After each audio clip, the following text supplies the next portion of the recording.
அனைவருக்கும் வணக்கம். இன்றைய ஜோதிட நிகழ்ச்சியில் நாம் பார்க்க இருக்கின்ற ஜோதிட தகவல் என்னவென்று சொன்னால், ராகவி என்ற நேயர் தன்னுடைய ஜாதக சம்பந்தமான குறிப்புகளை அனுப்பி தன் ஜாதக சம்பந்தமாக சில கேள்விகளை கேட்டிருக்கிறார். அவருடைய கேள்வி என்ன, பதில் என்ன என்று பார்ப்போம். ஐயா, என்னுடைய பெயர் ராகவி. நான் 18 அக்டோபர் 1994 பிறந்துள்ளேன். அதிகாலை 1:15 பிறந்துள்ளேன். சென்னையில் பிறந்துள்ளேன். எனக்கு இன்னும் திருமணம் ஆகவில்லை. ஏன் என்னுடைய திருமணம் காலதாமதமாகி கொண்டே போகிறது? அதேபோல் எனக்கு காதல் திருமணம் நடக்குமா? நிச்சயிக்கப்பட்ட திருமணம் நடக்குமா? எனக்கு விரைவில் திருமணம் நடக்க என்னென்ன பரிகாரங்கள் என்பதை தங்கள் வாயிலாக கேட்க விரும்புகிறேன் என்று கூறியிருக்கிறார். அதற்கான பதில் என்ன, பரிகாரம் என்ன என்று பார்ப்போம். ராகவி, நீங்கள் 18 அக்டோபர் 1994 பிறந்துள்ளீர்கள். அதிகாலை 1:15 பிறந்துள்ளீர்கள். உங்களுடைய லக்கணம் கடக லக்கணம். உங்களுடைய ராசி உத்திரட்டாதி நட்சத்திரம், மீன ராசியில் பிறந்துள்ளீர்கள். தற்சமயம் 7.5 ஆண்டு சனி நடைபெற்று கொண்டிருக்கிறது. 7.5 ஆண்டு சனியாக இருந்தாலும் இது 2வது ரவுண்டு 7.5 ஆண்டு சனியாக இருப்பதால் கண்டிப்பாக நல்ல விஷயங்கள் நடக்கும். திருமணம் விரைவில் கைகூடும். உங்களுடைய வயது 32 வயது நடைபெற்று கொண்டிருக்கிறது. உங்களுக்கு நடக்கிற மகாதிசை என்னவென்று சொன்னால் சுக்கிர மகாதிசை ஓடிக்கொண்டிருக்கிறது. சுக்கிர மகாதிசையானது 4/11/2025 ஆரம்பித்தது.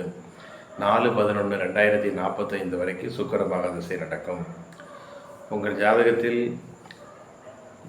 7ஆம் இடம் என்பது ஜாதகத்தில் திருமணம், கணவனை சொல்லக்கூடிய கிரகம். அந்த 7ஆம் வீட்டுக்குடைய கிரகம் சனி பகவான் ஜாதகத்தில் 8ஆம் வீட்டில் அமர்ந்துள்ளார்.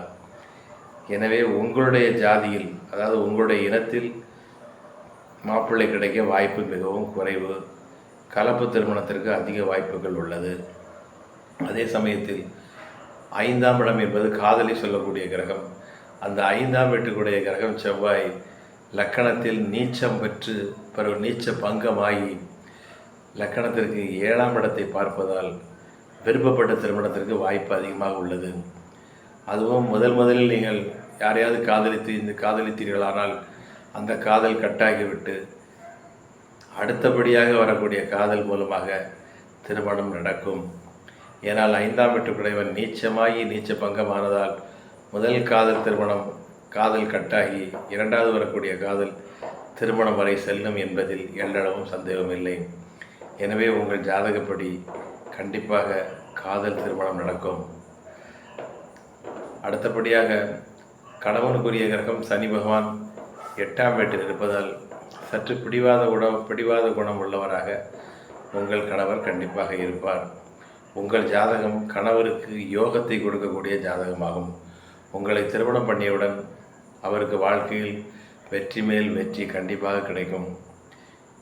உங்கள் திருமணம் காலதாமதமாகி போனதுக்கு காரணம் உங்கள் லக்கணத்திற்கு 8ஆம் இடத்தில் சனி பகவான் வக்கர நிலையில் இருப்பதாலும் அந்த சனி பகவானை நீச்சமான செவ்வாய் பகவான் 8வது பார்வையாக பார்ப்பதாலும் உங்கள் திருமணம் காலதாமதமாகியே கொண்டு செல்கிறது. உங்கள் திருமணமானது காலதாமதமாவதற்கு காரணம் செவ்வாய் சனி பார்வையாகும். இதற்கு சரியான பரிகாரம் என்னவென்று சொன்னால், இந்த செவ்வாய் சனி பார்வைக்கு ஊழ்வினை தோஷம் என்று சொல்வார்கள். இதற்கு சரியான பரிகாரம் என்னவென்று சொன்னால், 9 சனிக்கிழமை பஞ்சமுக ஆஞ்சநேயர் என்ற ஆஞ்சநேயருக்கு நெய் விளக்கேற்றி பிரார்த்தனை செய்து கொண்டே வாருங்கள்.